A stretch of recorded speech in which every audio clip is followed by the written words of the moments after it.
Today's Daf Yomi is the Daf Yomi for Shabbos Kodesh, which is Daf Yud Gimel of Kiddushin. But we're going to start on the bottom of Yud Beis and Beis. I apologize for the lack of video and if it's sketchy sound because I'm driving in a car. So I'm not driving, just to be clear. My wife is driving and I am in the passenger seat. So we're going to start on the bottom of 12b, around 10 lines from the bottom. Hu gavra de kaddish b'tzifta de asa. There was a man who betrothed the woman with a mat of myrtles. And Amrulay, so they said to him, you can't betroth her with this mat. It's not even worth a penny. Amr lahu, so the man responded, Tiktosh ba'arba zuzeh. He said, yeah, I gave her the mat and she took the mat. And even though the mat's not worth a penny, but I stuck 4 zuzim in there and that should be enough to betroth her. So Shakalta, she had already taken it, Vishtika, and she was quiet at this point. So basically when she took it, she didn't realize there was 4 zuz in it, but now they told it to her and she was quiet. So Amarava Havashtikusa do Achar Matamo. So Rava says, well, her silence was after she was given the money. And therefore, she didn't accept it knowing it was worth that. And so therefore, we're not going to say it's a valid betrothal.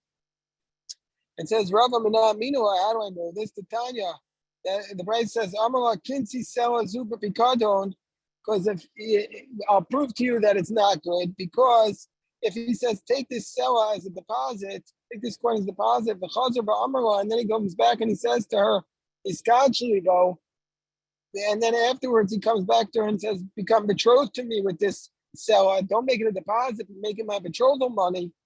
And if it would be b'shas matamos, if it would be at the time of the betrothal that he said that to her, that would be mikudeshes, that'd be a valid betrothal. But if it was after the time of the betrothal, if it was after the time that he said it to her, meaning he gave it to her as a deposit, and then later on he said it to her, then Radsta Mikudeshes, lo Radsta Ina Mikudeshes. That only if she agrees to one, it won't be a betrothal, but otherwise it's not a betrothal. And the Gemara says, what does it mean? My Radsta, my lo Radsta. What do you mean if she wants it or if she doesn't want it? Anyway, my Radsta da Amra in, if you want to say if she wants it, it means that she says yes. And lo Radsta, and she doesn't want it, means the Amra lo. That means that she says no, it can't be that. Mikal, the Reisha, because if that would be the case in the first clause or on top of 13a, you mean to say in the first clause where she's betrothed, that's ki amra lo, that even though she said no at the time of the matamos, at the time of the giving the money, avo Kiddushin, that would be a betrothal, but we know that that's not possible. She said no, so and we know that if she says no, it's not a valid betrothal. So it must be that what it means is that if she wants it, it means the amra in. She said yes, and lo radsta, and if she doesn't want it, means the ashtika. And so therefore, the shtika mishtaka, that she remained silent after the fact. She didn't say anything. And we see from here that if she's silent after she was already given it, and they said, oh, that money that I already gave you, which was for a deposit, and now it's for you to be a betrothal. If she's quiet, it's as though she said, it means as though she rejected it. And so therefore, it's not a valid betrothal. So therefore, also in the case of this mat, which he gave to her as a mat, and later did he give it to her as money? Did he tell her there was money in it? It should also not be a valid betrothal. So Kashuba Fum Nahara Mishmei Rav Huna Braid Rav Yeshua. So they had a difficulty with this in Fum Nahara in the name of Rav Huna, the son of Rav Yeshua. Hey, dummy, the two cases are not the same. Hasa Vitoras Pikadon Yahivni Miway. There, in the case of the deposit, he gave her the money as a deposit. And Savra, and she thought, well, Isha Dina well, if I'll throw it down on the ground and break it, I'm going to be responsible for it, and I'm going to have to pay for it. So therefore, I can't throw it down. So she has no choice, and so her silence cannot be indicative of her accepting it.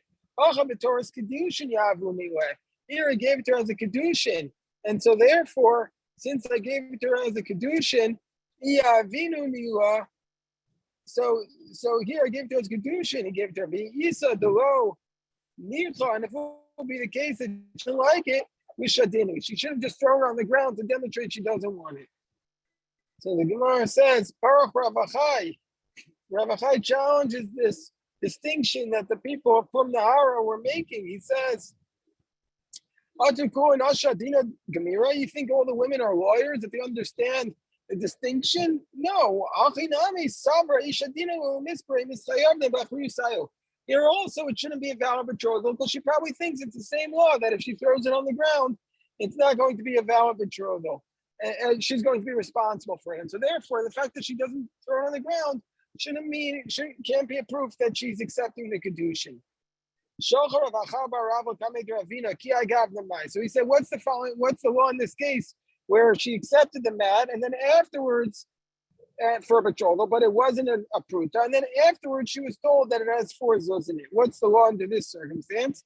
So he says, we didn't hear Allah in this case, but other Avuna Berei of Yeshua.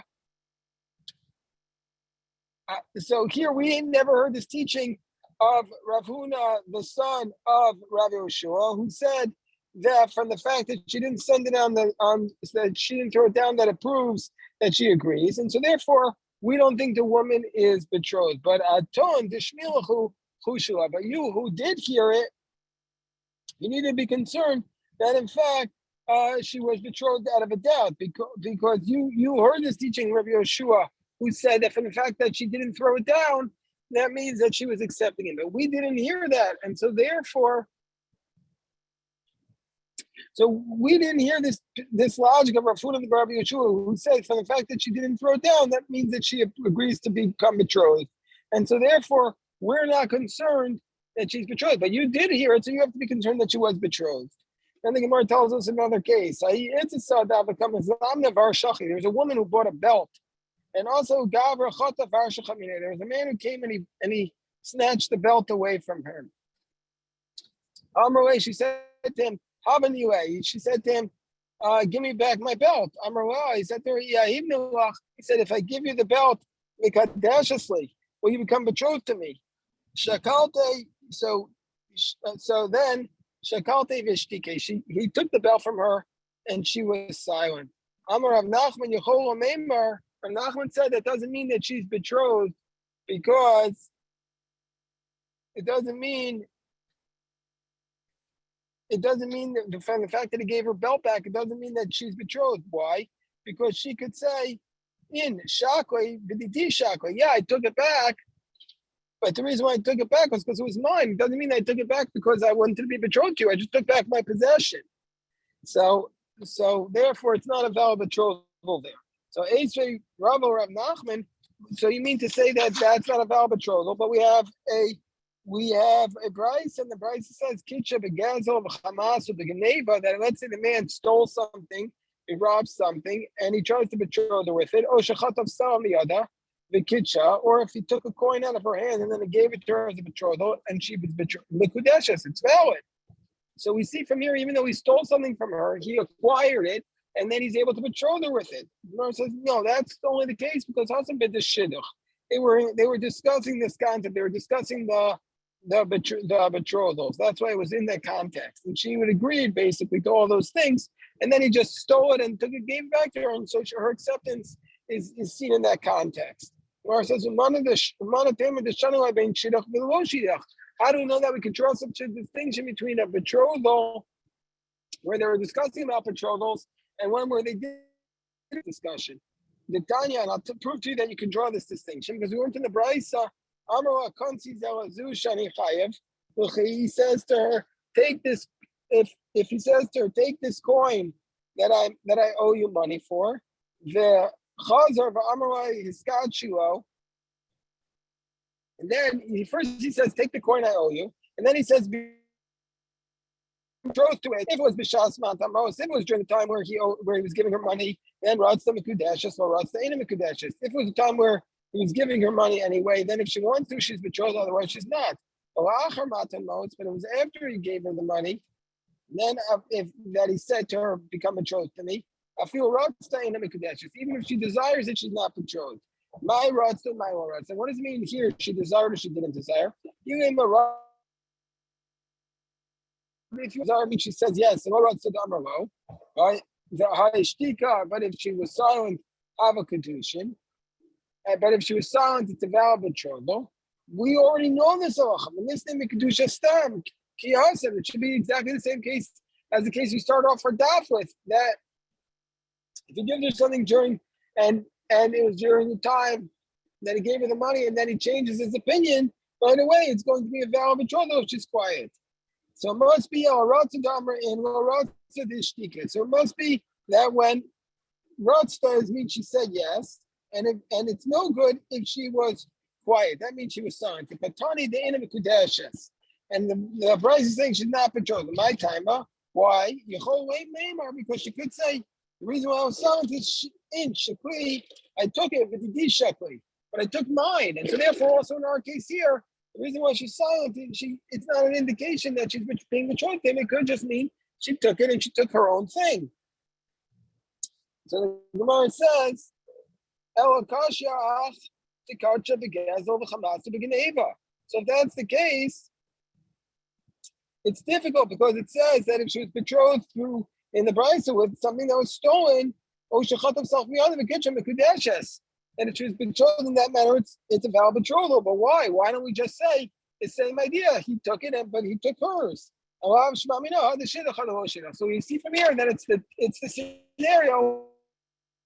Two different contexts. One is where she was discussing betrothal and she's clearly involved with it, and the other cases where it was not in the context of a betrothal, so therefore wouldn't be valid. When Rav Asi died, the Rabbanan did a beautiful thing. The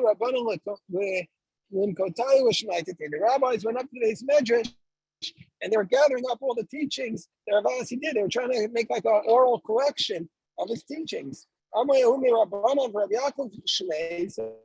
There were the rabbis there, and his name is Rav Yaakov. In the name of Amar Rabbi Mani, that he says, just like a woman cannot be betrothed with anything less than a pruta, meaning to say anything less than a pruta cannot be a valid betrothal. For a woman, you can't marry her. So to real estate, you cannot be a valid betrothal with anything less than a pruta. So just like you can, so this is one of the teachings that Rabbi Asi died, after he died, that they said that just like you can't betroth a woman with less than a penny or a cup, you can't purchase real estate with less than a penny. Anyway, so they said to him, but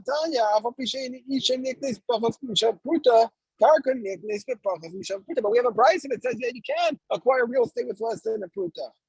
He says, no, this, when it says the source that you can acquire the real estate with less than a pruta, that's referring to a different type of kinyan. That's not a purchase of the real estate.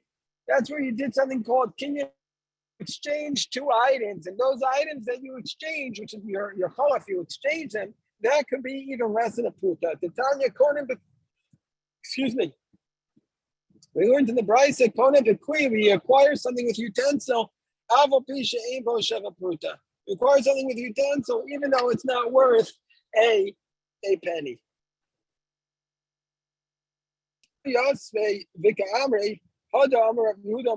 then they were sitting there and they're saying the other teachings of Rabbi Asi after he died. Then they were sitting there and they were saying that Rabbi Yehuda said in the name of Shmuel,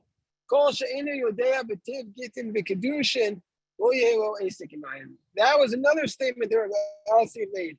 And so that the Shmuel said, whoever doesn't know about the laws of Gittin and Kiddushin should not have any involvement in them. Don't get involved at all. And why? Because you can mess up the world really badly. And I'm a Rabbi Asi, I'm a Rabbi Yochanan. And this is the statement that Rabbi Asi made that he said in the name of Rabbi Yochanan, they collected it after he died. That somebody who messes up the matters of betrothal and divorce is worse for the world than the generation of the flood. As it states about the generation that is going to mess up the world after the generation of the flood, as it states, although v'chachash, meaning one who takes a false oath, v'ratzoach v'ganav v'na'if, and one who is a murderer or a thief or somebody who is an adulterer, Paratzu v'damim v'damim nagaon. Their broken bones and their blood upon their blood will touch each other. My mashma, how do we learn from this verse that they're worse than the generation of the flood? Rav Yosef explained, and Rav Yosef was an expert in the Targum. That's what Rashi says. And as Rav Yosef explained it, because what does it mean when it says paratzu moedin banim minishin chavreon? Doesn't mean that they have broken bones, but it means that they gave birth to their children from the wives of their friends. Chovin al chova mosifin, and they are under those circumstances they're adding on a sin upon a sin, because not only were they committing the sin of adultery, but they're also having children from there, creating mamzerim. Uksiv eitz, uksiv al kol te'achel haaretz.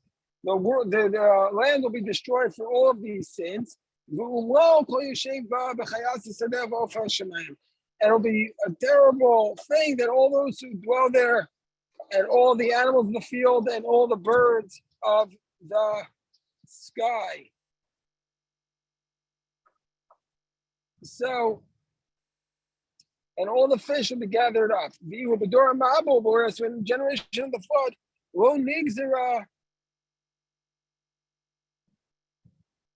when it comes to generation of the flood, there was no decree on the fish of the sea. As it states, all those who were on the dry land died, but not the fish in the sea. Whereas here about the sin of being with a married woman, even the fish of the sea were died as a result of this. Gemara says, that maybe only somebody who violates all these sins is going to be punished, not just the sin of being with a married woman. Gemara says, no. What's up with that?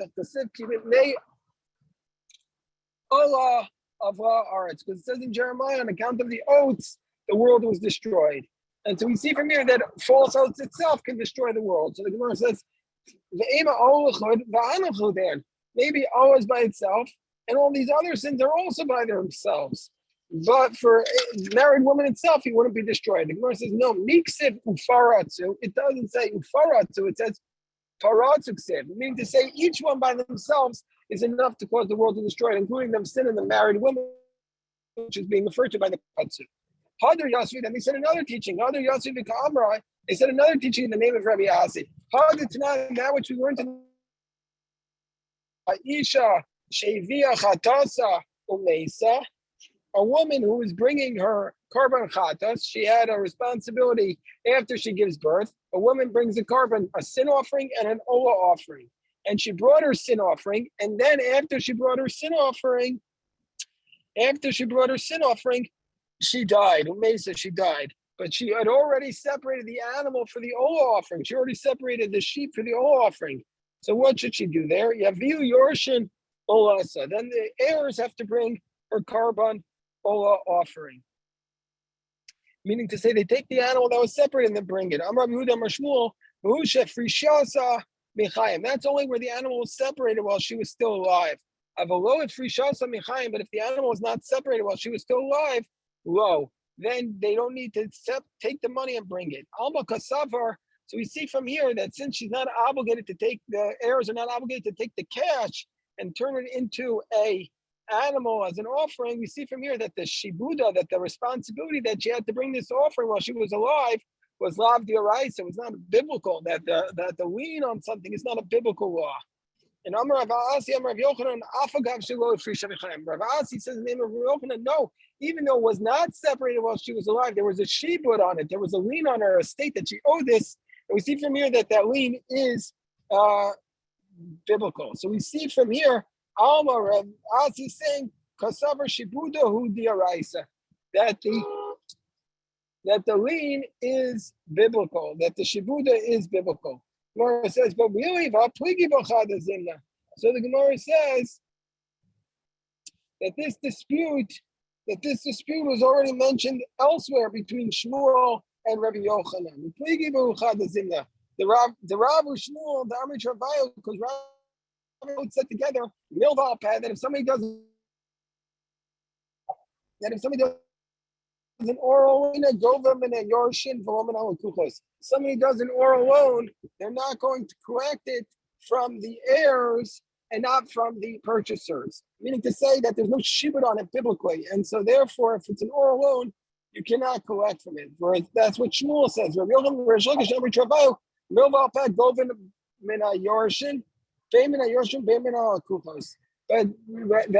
Yochanan says that you already do collective, and that you do collect the oral loan from the Yorshin, from the heirs, and from the purchaser. So we see from here that the concept of a lien is biblical.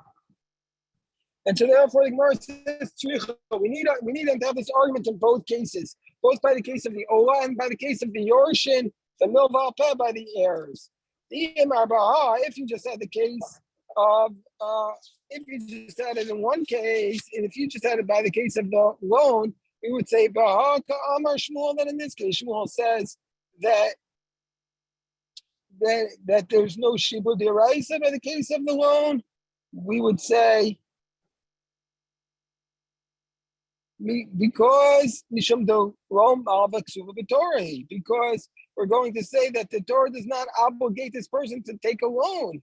And so he's not obligated himself by a mitzvah from the Torah. Of a Bahach, and in the case of the Ola, where she's obligated by the Torah to bring this Ola, maybe Shmuel would agree with Reish Lakish and with Rabbi Yochanan that and Reish Lakish that you collect from the heirs. V'yashmina Baha, and if it just had the case of the Ola, I would say Yochanan, the Milva Ksuva B'Torah Ksuva B'Shtar Damia. I would have said that there Rabbi Yochanan obligates you to pay it, because if it was written in the Torah, it's like it was written in a contract of a bahach.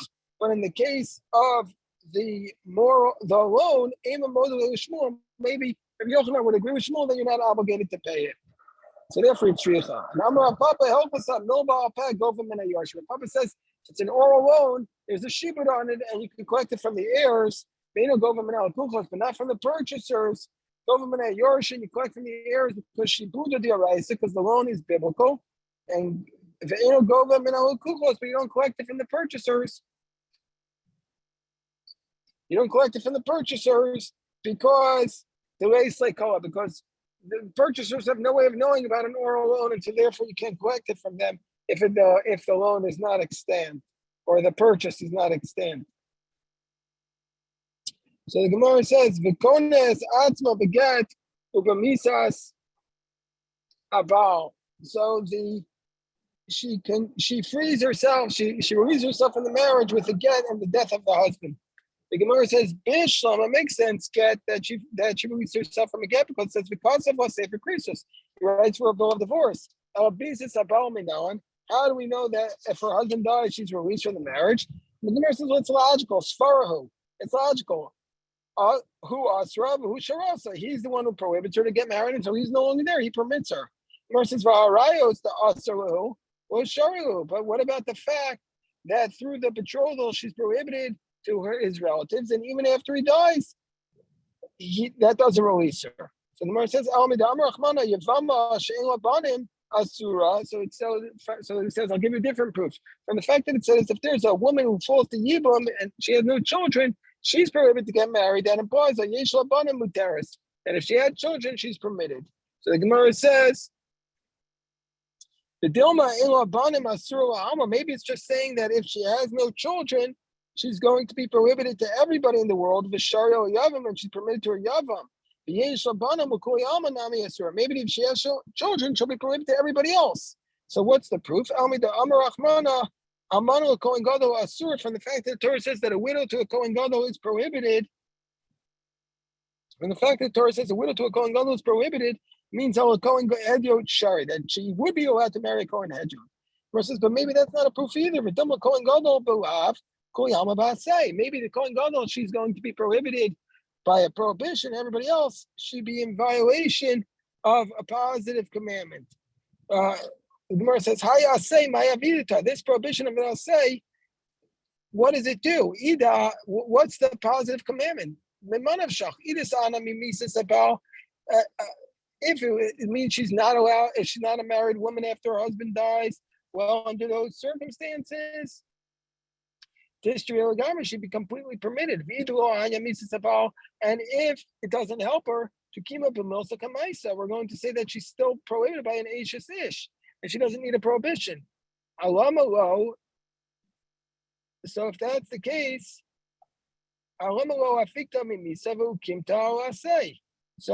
so is it not logical to say that the death of her husband takes her out from being married and makes it a positive commandment? Just like we find by something that is possible to go up on the temple. At first glance, there was the prohibition of misappropriation of temple property. Then you're prohibited to shear it and to work it. And parkino, and afterwards redeem Me'ila lace ba begiza vavoda asiri. So me'ila lace, but there's no lace ba. But shearing and avoda is still prohibited. And so do we should say same thing by a married woman. So the Gemara brings a different source. Elmida Amar Penya Musbin Milchama V'isha Acheri Kachena. Lest he die in battle and another man take her. So that proves that once he dies, she's permitted. So maybe it means she marries her brother-in-law, which is the Yavam. So the Gemara says, Amar Avashi, state chuvos bedever. No, the two reasons why we can't say that. The Yavam lo ikri acher. The Yavam is not called acher because he's called Usnei Ish Acharon because of a Sefer Krisus. Okay, Musa Ish Acharon. Iskish Mishal Gerushin. Ma Gerushin Sharia Vigomeres. Afmisa Sharia Vigomeres. So, first of all, the brother is not called an Acher. And secondly, it says specifically that a woman acquires her freedom through the death of her husband, because it says that when the second man, Snei Ish Acharon, the latter man hates her and he writes for a bill of divorce. And so, or that man dies. And we compare the two, just like divorce allows her, so to the death of her husband allows her. We will stop the recording here, and God willing, everybody should have a good Shabbos.